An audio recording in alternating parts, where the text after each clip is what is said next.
you very much, and it's an honor to be here with you today in the celebration of World Press Freedom Day. Every year on this important occasion, we recognize the essential contribution of the free press to the workings of democracy and honor the sacrifices of those who are working to establish independent media throughout the world.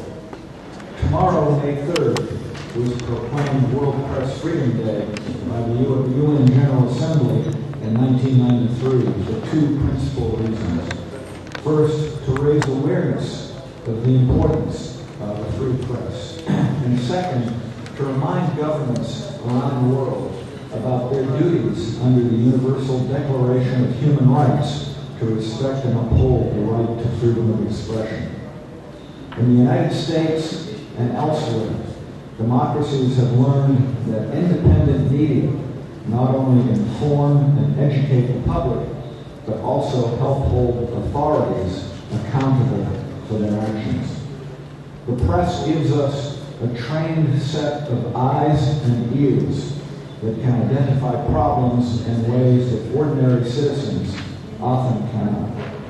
Media reporting also provides an important source of information for government officials that, among other things, let them know how well or how poorly they and their subordinates are really doing in implementing improvements to society. In my mind, at least two things are necessary for freedom of the press to take root in any society. First is an independent judiciary, which is necessary to define and enforce media law, including defamation law, and to keep the press safe from attacks by other branches of government. Second, journalists have a responsibility to report the facts fairly, accurately, and to the best of their ability, objectively. Professional journalists do not publish rumors or speculation, but work hard to corroborate information and to protect their work from attack on the grounds of inaccuracy or defamation.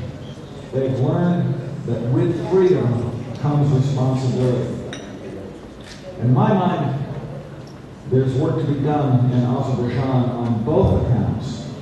I'm deeply disappointed, puts it mildly, for example, by the lack of progress in the investigation into the despicable smear campaign against Radio Free Europe, Radio Liberty reporter Kadej Ismailova last year.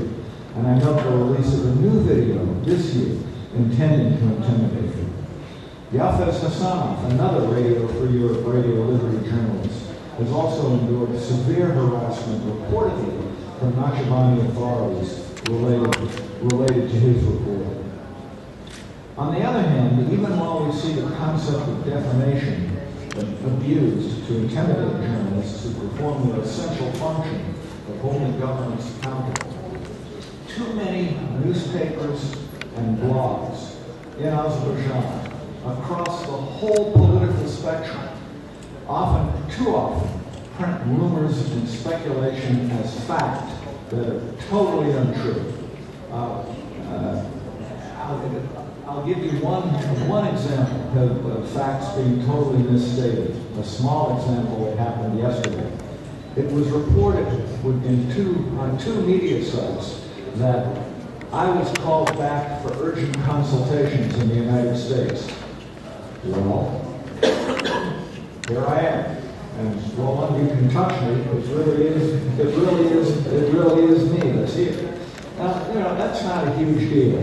But it's an example of so often facts are misstated.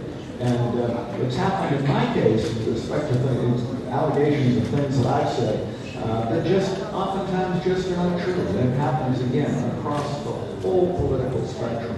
And it's important that all journalists be responsible. I emphasize that we want Azerbaijan to succeed, to bolster its success and economic development by creating conditions where a robust democracy can flourish. Unpunished harassment of journalists and unprofessional spreading of slanderous rumors is detrimental to that goal. I'd also note that it's in Azerbaijan's interest to support professional training opportunities for its aspiring journalists and to encourage a justice system that's able to define media law independently.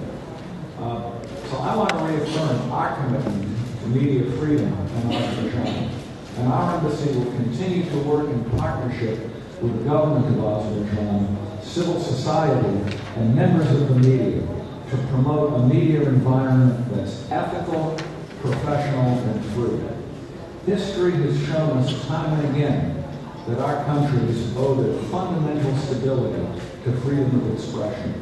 There's no question that when we create conditions in which we can air our differences without intimidation and engage in meaningful, mature, and objective, and I want to repeat, objective public discussion on critical issues, we make our democracies stronger. Thank you.